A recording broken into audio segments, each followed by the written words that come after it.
Hace 30 y pico de años, cuando me tocó dirigir la Oficina de Combustibles Derivados de Petróleo, éramos un grupo de loquitos, como yo decía, muchachos jóvenes de 30 años, de 28 años, que queríamos hacer una aportación al desarrollo de Puerto Rico.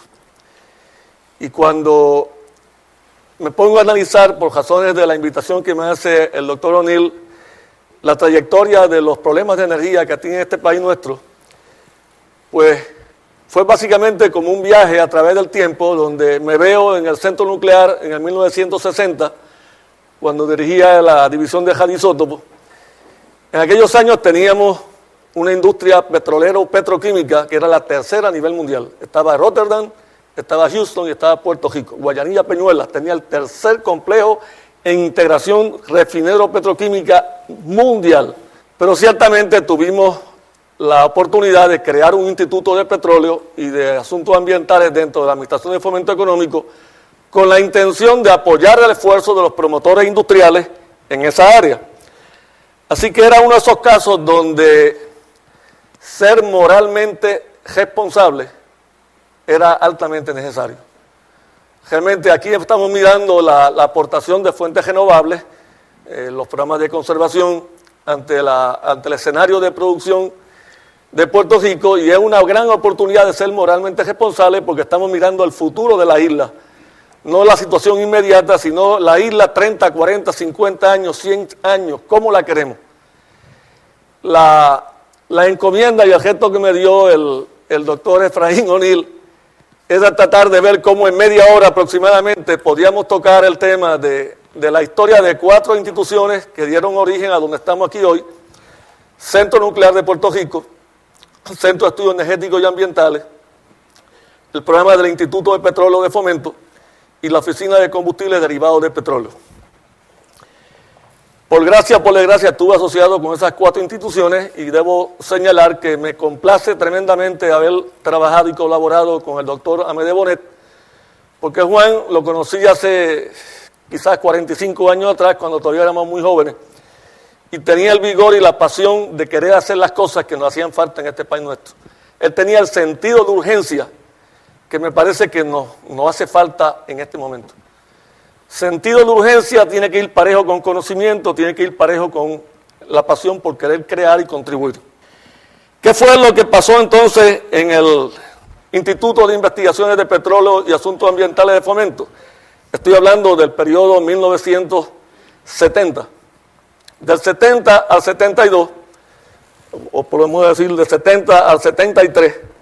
octubre del 73, Fomento tuvo ese instituto con la función de empezar a desarrollar un peritaje en el área de petróleo, formalmente.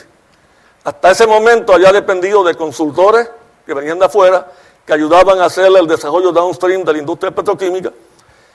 y realmente los promotores industriales necesitaban una herramienta local que tan pronto ellos tuvieran un problema pudieran acudir.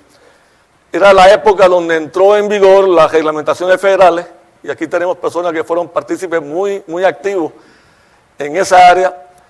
y la Junta de Calidad se crea, Recursos Naturales se crea, hay todo ese envolvimiento y esa efervescencia para armonizar energía, petróleo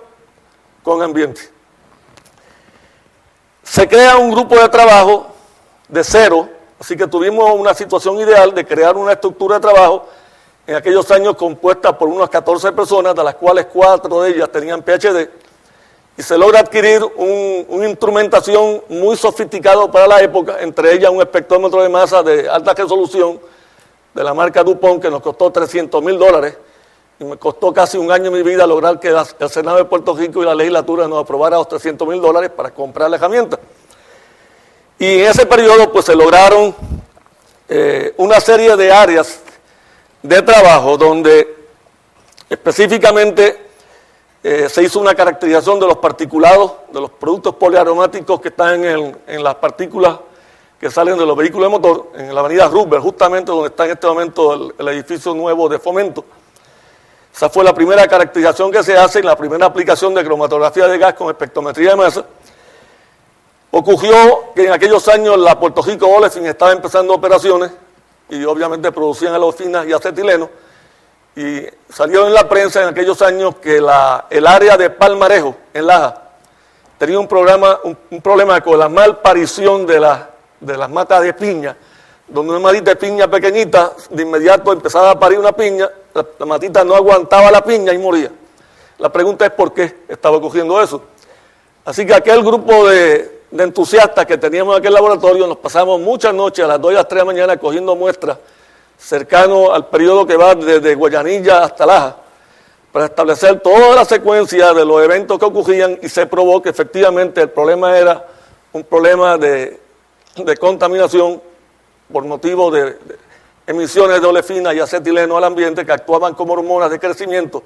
Tuvimos también un programa en aquellos años que tenía que responder a una nueva iniciativa que se estaban tomando sobre la explotación de las minas de cobre, y las minas de cobre pues requerían controlar las emisiones de dióxido de azufre. Así que Fomento, en ese laboratorio que teníamos en aquellos años, desarrollamos los métodos de desulfurización utilizando solventes especiales para lograr tales cosas, ¿no? Así que esa fue una situación donde nos lleva a que en el 73, ya en el verano del 73, empezamos a oler que algo se estaba cocinando con los países de la OPEP. Y a Manuel Cova le toca presidir la Comisión de Precios de Gasolina. Necesitaba un esclavo que lo ayudara a bregar con el análisis de la situación. Buscó a Juan Rigao, que era su empleado de muchos años en el Centro Nuclear. Me invita a participar y de ahí surge la Ley 4 de 1973, que da origen a la Oficina de Asuntos de Combustibles Derivados del Petróleo. Fomento toma la decisión en ese momento de eliminar el laboratorio industrial de Fomento. Y un espectrómetro de masa que me costó un año de mi vida de $300,000 para lograrlo, se transfiere a Mayagüez sin ninguna planificación, sin ningún dinero para darle mantenimiento al sistema. Y ese sistema duró en operación aproximadamente unos 3 años, a pesar de que estando ya en el centro nuclear le di unas aportaciones a mi buen amigo doctor Manuel Rodríguez Flores, que estaba cogiendo el sistema de aquellos años, pero simplemente no hubo la articulación de los planes necesarios para que esa transferencia de los llamados laboratorios industriales de Fomento a Mayagüez se lograra con el éxito esperado. Yo creo que Puerto Rico adolece de hacer muchas cosas con poca planificación, y uno de los grandes problemas es ese. No tenemos una idea clara de la planificación, el control y la documentación necesaria para no repetir los errores 2 veces. En la creación, ya en octubre de 1973, cuando ya es obvio y evidente de que tenemos encima el problema, pues lo más fácil era coger el grupo técnico que teníamos en el Instituto de Petróleo y lo llevamos a la Oficina de Asuntos de Combustibles Derivados del Petróleo. Y ese grupo de jóvenes entusiastas tuvo la oportunidad de tomar iniciativas como un equipo de trabajo. Todos aprendimos uno de los otros. Los que eran químicos se hibridizaron. Y los químicos aprendieron de los economistas aprendieron de los ingenieros, y fue una familia que permitió que en aquellos años donde tuvimos problemas muy serios con las cuestiones de abastos locales, nunca tuviéramos problemas, porque había confianza de la industria, que había peritaje en ese grupo de loquitos, como yo le decía a ellos en broma. Ese grupo de loquitos peleó y maulló bien duro y trajo conciencia de que se podían hacer una serie de cosas en Puerto Rico, específicamente armonizar los problemas de energía con los problemas de política ambiental. Y cuando planteamos que para hacer política energética teníamos que armonizar con política ambiental y nos encontramos que no habían herramientas, tuvimos que crear las herramientas. Y gracias a Dios tuvimos el apoyo de muchos de los altos oficiales de gobierno, y el buen amigo Carlos Jiménez Barber, que dirigía la Junta de Calidad Ambiental en esos años, me dijo, bueno, ¿por qué no desarrollamos un modelo? Y yo te financio el desarrollo del modelo. Cuando nos dice eso, había personas que decían que era imposible que pudiéramos desarrollar en 2 años un modelo gaussiano de fuentes múltiples para monitorear el uso efectivo y la quema de combustible sin afectar adversamente el ambiente. Y yo le digo, no te preocupes, aquí hay unos muchachos que estamos bregando en esto con deseo y la pasión necesaria para lograr el cambio.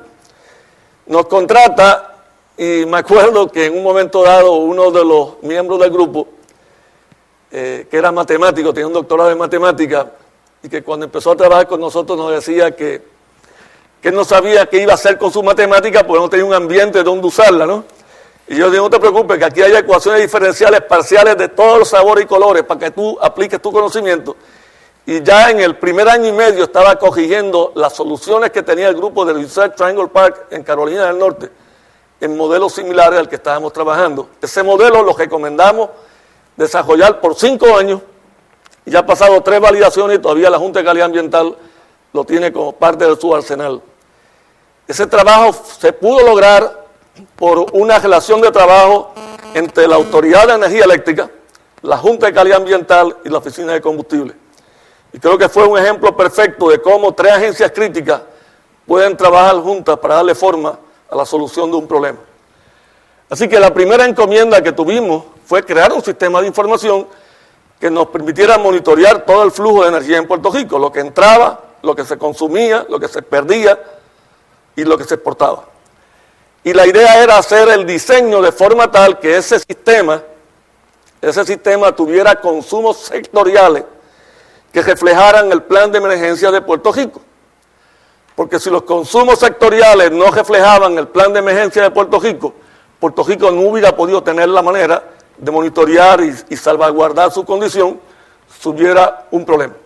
Si pudiéramos mirar qué se hizo en la Administración de Asuntos de Energía, de importancia, para mí lo más importante que se hizo en aquellos años fue el sistema de información, el modelo gaussiano ambiental y más que nada desarrollar, independientemente de todas las otras cosas que se hicieron, desarrollar un trabajo de equipo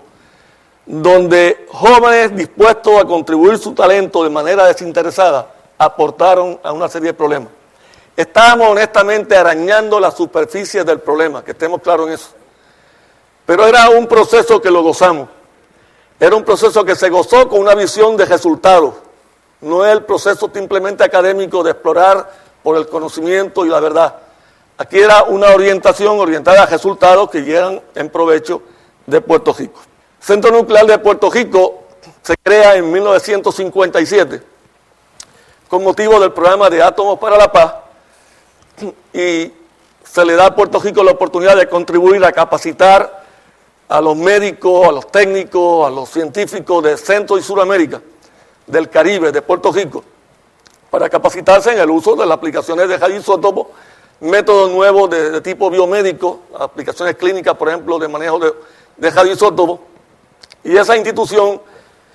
más que el esfuerzo de poder contribuir y capacitar a esa gente, en mi opinión,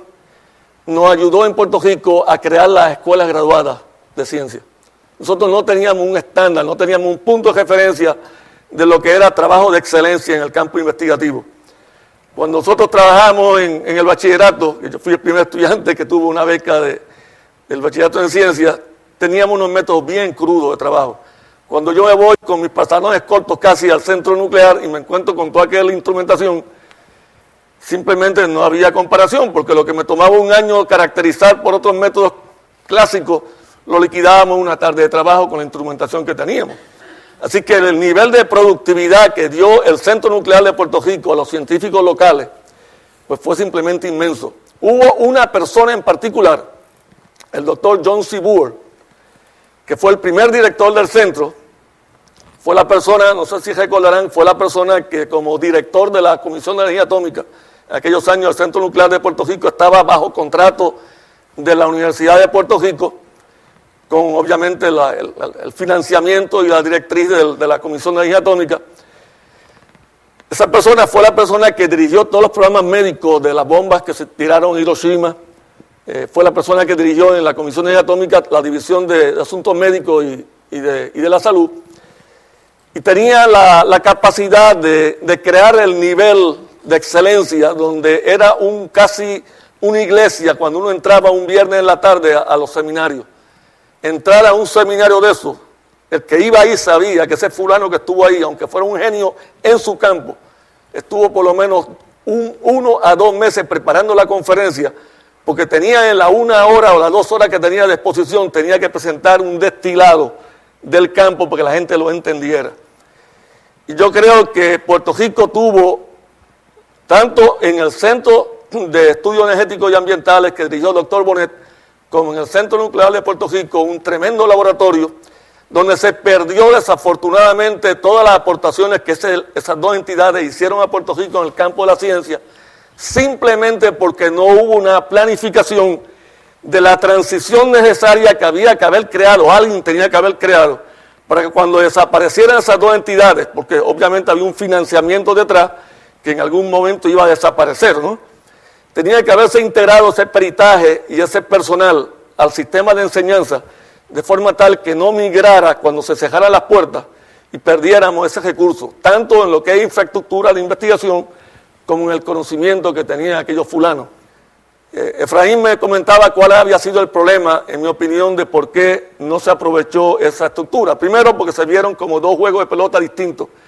El juego de pelota que dirigía la academia y el juego de pelota que dirigían los muchachos que tenían todos los recursos del mundo y se veían como partidos en oposición,